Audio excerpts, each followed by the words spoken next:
Bueno, en este vídeo vamos a ver el último de los casos especiales que tenemos en el método de análisis por mallas.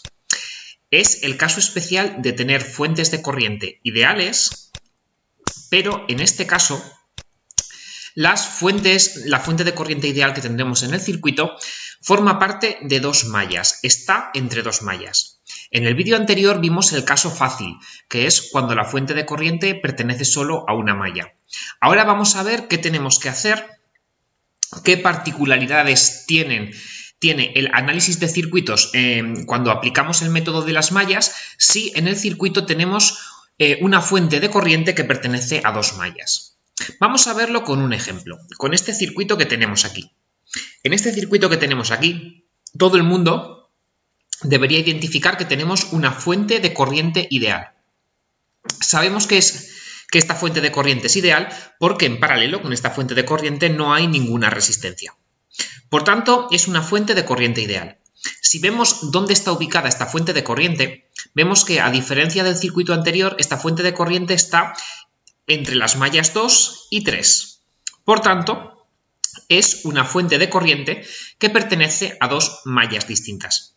¿Qué hacemos cuando nos encontramos un circuito de este tipo y queremos aplicar el método de análisis por mallas?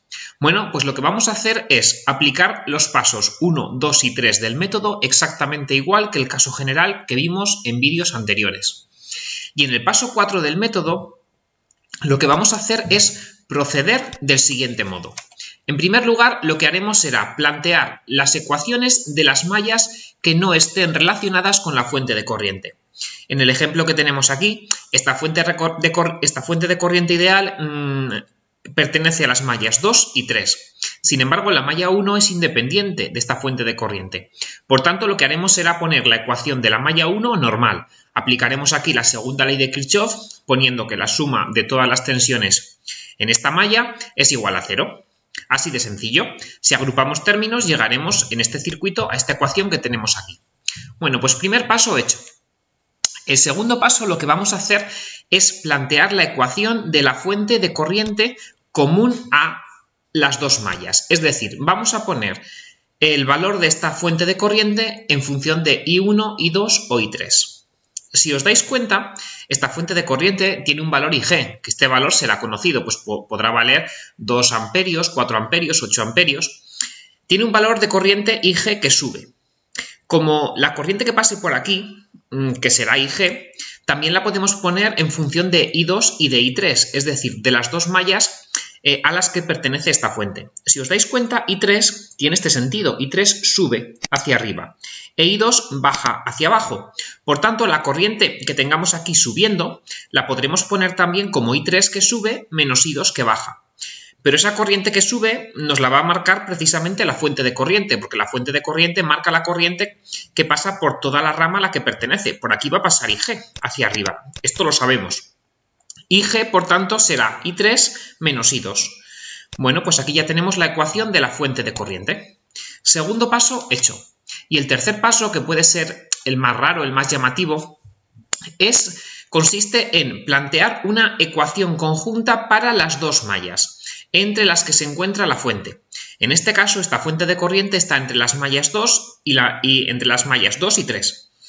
Estas dos mallas las vamos a considerar para plantear esta ecuación conjunta como una sola malla, que vamos a llamar supermalla. Y lo que vamos a hacer pues es plantear la ecuación general, aplicar aquí la segunda ley de Kirchhoff, que la suma de todas las tensiones en esta supermalla va a ser igual a 0. Hemos de tener aquí la precaución de saber que, bueno, que en el lado izquierdo de la supermalla pues utilizaremos la corriente I2 y en el lado derecho utilizaremos la corriente I3. Es decir, que esto lo tenemos que ver ahora como si esta rama aquí no estuviera, como si esta rama aquí no existiera. Y todo esto fuera una sola malla, donde en este lado, en el lado izquierdo tendremos la corriente I2 y en el lado derecho tendremos la corriente I3. Y lo que haremos aquí será aplicar la segunda ley de Kirchhoff, exactamente igual que hicimos pues en la malla 1. La suma de todas las tensiones tiene que ser igual a 0. Iremos recorriendo la malla y con eso llegaremos a la ecuación de la supermalla, que para este circuito de ejemplo la tenemos aquí una vez agrupados los términos. Aquí pues que tendremos pues tres ecuaciones, con tres incógnitas, que son las corrientes de malla I1, I2 e I3. Por tanto, ya podremos resolver este sistema de ecuaciones como de costumbre y obtener el valor de estas corrientes de malla. Bueno, pues cuando tengamos una fuente de corriente que pertenezca a dos mallas, procederemos de este modo. Esto cuesta más contarlo que verlo en un ejemplo. Por tanto, vamos a hacer un ejemplo poniendo ya valores numéricos concretos y veréis que se entiende perfectamente el modo de operar cuando tenemos una fuente de corriente que pertenece a dos mallas. Vamos a analizar este circuito que tenéis aquí aplicando el método de las mallas. Para ello nos vamos a la pizarra digital. Venga, pues vamos ya a resolver este circuito que tenemos aquí. Vamos a analizar este circuito utilizando el método de las mallas. Para eso, pues vamos a seguir el método con sus diferentes pasos. El primer paso es convertir las fuentes de corriente reales en fuentes de tensión reales, porque en el análisis por mallas lo que queremos idealmente son fuentes de tensión. Bueno, aquí nos tenemos que preguntar ¿cuántas fuentes de corriente tenemos en este circuito y cuántas de ellas son reales? Pues aquí todo el mundo puede ver una fuente de corriente, que es esta. Sin embargo, esta fuente de corriente no es real, porque no tiene ninguna resistencia en paralelo. Es una fuente de corriente que es ideal. Por tanto, no podemos convertirla a fuente de tensión real. Como no hay fuentes de corriente reales que convertir, pues este paso está ya hecho. Vamos con los pasos 2 y 3, que consisten en identificar las mallas y definir las corrientes de malla.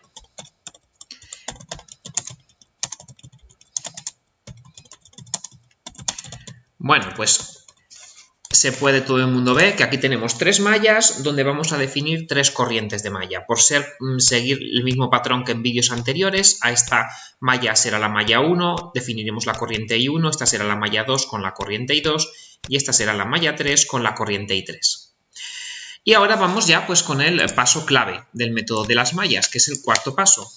El cuarto paso consiste en aplicar la segunda ley de Kirchhoff a cada malla, considerando por supuesto los casos especiales que hubiera. Aquí estamos viendo los casos especiales como separados, pero luego podemos tener circuitos donde nos aparezcan varios casos especiales juntos. Luego resolveremos algún circuito de ese estilo en vídeos posteriores. Bueno, claro, cuando vamos a aplicar el cuarto paso, aquí tenemos que ver en primer lugar si hay algún caso especial. Y obviamente aquí tenemos una fuente de corriente. Si tenemos una fuente de corriente en el análisis por mallas, eso es un caso especial. Además, esta fuente de corriente podemos ver que no pertenece a una sola malla, sino que está entre dos mallas, la malla 1 y la malla 2. Por tanto, estamos en el caso especial de tener fuentes de corriente. Estamos en el caso especial de tener fuentes de corriente en el análisis por mallas que pertenecen a dos mallas. Es decir, el caso que sería, pues vamos a llamarlo así, el difícil. Si en el caso anterior, ¿no?, en el de que la fuente de corriente perteneciera a una sola malla, lo llamábamos el caso fácil, este sería el caso difícil, pero que no es difícil porque conociendo cómo resolver este tipo de circuitos, pues se resuelve fácilmente. Acabamos de explicar en la teoría anterior, ¿no?, que lo que tenemos que hacer aquí es, en primer lugar, si tenemos alguna malla que no se vea afectada por esta fuente de corriente ideal que tenemos aquí, pues ponemos la ecuación de esa malla normal, como hasta ahora, siguiendo el método general. Aquí podemos ver que esta malla, la malla 3, no tiene ninguna fuente de corriente ideal. Por tanto, ponemos la ecuación de la malla 3 normal. Nos definimos un sentido, que será el de la corriente I3 para recorrer esta malla y la vamos recorriendo.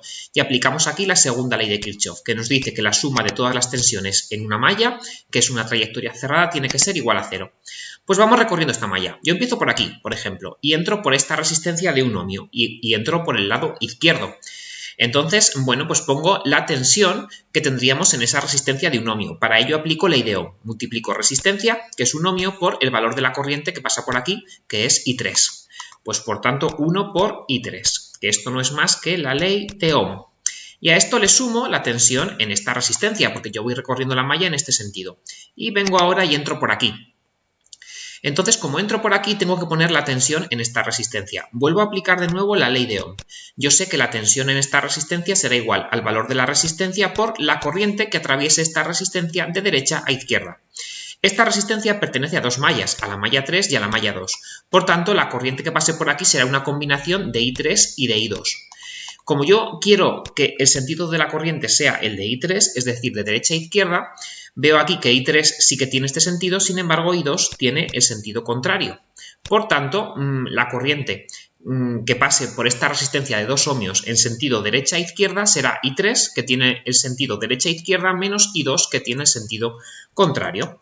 Bueno, pues pongo aquí I3 menos I2, ley de Ohm, y multiplico 2 ohmios por I3 menos I2.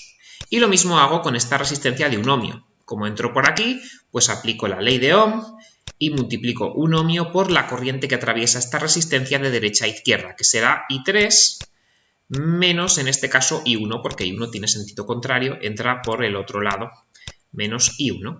Y esto lo igualo a 0. Ya tengo pues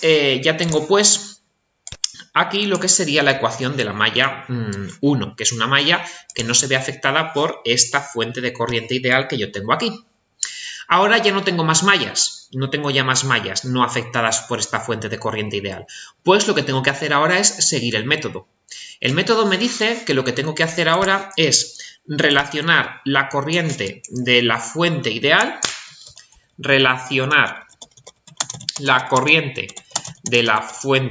ideal, que en este caso es de 1 amperio, ¿no? Hay que relacionar ese amperio con las corrientes de la malla, con I1, E y 2, con las corrientes de las mallas a las que pertenece esa fuente. Y con esto conseguiré la segunda de las ecuaciones que yo necesito. Necesito 3 ecuaciones porque tengo 3 incógnitas, I1, I2 e I3. Entonces, ¿cómo pongo yo un amperio en función de I2 y de I1? Venga, hacedlo vosotros, pausad el vídeo y hacedlo. Pues obviamente aquí tenemos un amperio subiendo. Como yo aquí tengo un amperio subiendo, yo sé que un amperio subiendo, como I2 tiene sentido subida e I1 tiene sentido bajada, la corriente que pase por aquí, por esta rama subiendo, que vale 1 amperio, la puedo poner también como I2 que sube menos I1 que baja. Pues I2 menos I1 tiene que ser necesariamente igual a la corriente que pasa por aquí, que ya sé que es 1 amperio porque me la marca esta fuente. Y en serie la corriente es la misma, por tanto por aquí arriba tendré también 1 amperio. Y esta resistencia pues la atravesará una corriente de 1 amperio. Todo lo que pasa por aquí es 1 amperio. Ese amperio lo puedo poner como I2 menos I1. Por tanto ya tengo la ecuación de la fuente de corriente ideal, así de sencillo. Voy ya pues con la última ecuación que necesito, que es la ecuación de la supermalla. La ecuación de la supermalla. Para poner la ecuación de la supermalla voy a pegarme de nuevo el circuito. Bueno, lo pego por aquí, el circuito.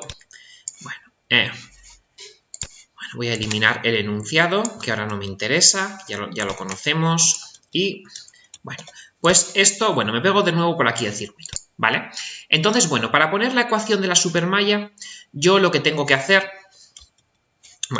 perdona, la voy a poner un poquito más por aquí. Así que me queda mejor. Para poner la ecuación de la supermalla, yo lo que tengo que hacer ahora es esta rama de aquí, quitarla, considerar que no está, quitarla, la quito, considero que no está, ¿vale? Y considero que todo esto es una malla, que es lo que yo llamo supermalla. La corriente que vendrá por aquí será la corriente de la supermalla, que en este lado la llamaré I1, en el lado izquierdo, ¿no? Porque aquí arriba, en el lado izquierdo, ¿vale? En este lado, en el lado izquierdo, ¿no? Que tenía yo aquí, esta corriente era I1, y en el lado derecho esta corriente la llamaré I2. Y lo que voy a hacer es lo mismo, aplicar la segunda ley de Kirchhoff en esta supermalla, lo que hago siempre en el método de las mallas, que la suma de todas las tensiones es igual a 0. Yo voy a ir recorriendo esta malla, pues como yo quiera. Aquí, por supuesto, seguiré teniendo I3, ¿no? En la malla 3. Y voy a ir recorriendo esta malla, pues en el sentido que yo quiera. Por ejemplo, pues empiezo recorriendo esta malla por aquí. Y tengo que poner la tensión en esta resistencia de 2 ohmios. La tensión en esta resistencia de 2 ohmios la puedo poner aplicando la ley de Ohm. Multiplico 2 ohmios de resistencia por la corriente que pasa por aquí subiendo, en el sentido de la corriente de la supermalla, es decir, 2 por I1, porque en este lado de la malla aplica I1. Ya tengo la tensión en esta resistencia de 2 ohmios. Ahora voy a poner la tensión en esta resistencia de 1 ohmio. Para ello aplico de nuevo la ley de Ohm. Multiplico resistencia 1 ohmio por el valor de la corriente en este sentido. Esta resistencia pertenece a las mallas 3 y 1. Por tanto, lo que tengo que hacer es sacar la corriente que pasa por aquí en sentido de izquierda a derecha, que es ese sentido de I1, pero I3 no. I3 tiene el sentido contrario. Por tanto, la corriente que pase por ahí será I1 menos I3, como ocurre siempre. Ya tengo pues la tensión en esta resistencia. Y ahora vengo a este nudo y aquí como si no hubiera nudo. Ahora considero que aquí no hay nudo y llego a esta parte de aquí, llego a esta resistencia de 2 ohmios. Y vuelvo a aplicar aquí la ley de Ohm para sacar la tensión en esta resistencia de 2 ohmios. Multiplico resistencia por corriente, que va en este sentido, de izquierda a derecha, o en el sentido en que yo estoy recorriendo la supermalla. Esta resistencia de 2 ohmios pertenece a las mallas 3 y 2. Por tanto, la corriente que pase por aquí yendo de izquierda a derecha será I2, que tiene sentido izquierda a derecha, menos I3, que tiene sentido contrario, sentido derecha a izquierda. Y ya tendré la tensión en esta resistencia de 2 ohmios. Y ahora a esto le sumo la tensión en esta resistencia de 1 ohmio. La tensión en esta resistencia de 1 ohmio, pues aplico la ley de Ohm y multiplico 1 ohmio por la corriente que baja por aquí. La corriente que baja por aquí será I2 en este caso, porque esta resistencia únicamente pertenece a la malla 2. Y ahora llego ya a esta fuente de tensión. La tensión que tengo en esta fuente de tensión es 1 voltio. Además, como entro por el más de la fuente de tensión, pues no le cambio el signo, más 1 voltio. Más 1 voltio, más 1 voltio. Y ya vengo por aquí, este nudo como si no existiera, ¿vale? Porque estoy en la supermalla y llego a esta fuente de tensión y aquí sí que entro, no entro por el más, entro por el menos. Por tanto, como entro por el menos, la tensión de esta fuente de tensión, en vez de ser 1 voltio, será, le cambio el signo, menos 1 voltio. Y ya vengo por aquí y llego a esta resistencia de 2 ohmios que ya la había puesto aquí. Por tanto, ya he terminado de recorrer la supermalla. Por tanto, lo único que hago ahora es igualar esto a 0 y ya tengo la ecuación de la supermalla. Con esto ya tengo 3 ecuaciones, la de la malla 3, la de la fuente de corriente ideal y la de la supermalla, y tengo 3 incógnitas que son I1, I2 e I3. Lo único que tengo que hacer ahora es resolver este sistema de 3 ecuaciones con 3 incógnitas, pues del modo que dijimos, ¿no? En el primer ejemplo de las mallas vimos una herramienta online para resolver sistemas de ecuaciones fácilmente. Podemos hacerlo utilizando eso, podemos hacerlo a mano, podemos hacerlo con una calculadora programable, lo podemos hacer de un montón de formas. Y con esto sacamos los valores de corriente de I1, de I2 y de I3. Que bueno, I3 sale 1/5 amperios. Tenemos por aquí I1 que sale menos 2/5 amperios y luego I2 que tenemos por aquí que sale 3/5 amperios. Con estas 3 corrientes que tengo yo aquí ya puedo sacar ahora corrientes y tensiones en cualquier componente de este circuito, ¿no? Ya puedo sacar tensiones y corrientes en cualquier componente de este circuito.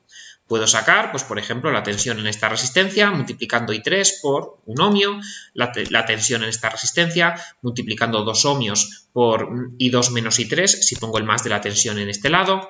En fin, como ya hicimos en los ejercicios anteriores. Por tanto, esto sería ya volver a repetir otra vez lo que vimos en los ejercicios anteriores. Bueno, pues este es el caso más complejo que nos podemos encontrar en el análisis por mallas. Ya no existen más casos especiales. Hemos barrido todos los casos especiales que existen en el método de análisis por mallas. Sí que es verdad que en estos pequeños ejercicios de iniciación que hemos hecho aquí, lo que ha sido es ver los casos especiales aislados. Si tenemos un circuito donde aparece más de un caso especial, pues lo único que tendríamos que hacer es aplicarlos todos a la vez, poner más ecuaciones, aplicar todos los casos especiales a la vez. Pero veis que resolver un circuito que tenga una fuente de corriente ideal, que tenga una fuente dependiente, es muy sencillo.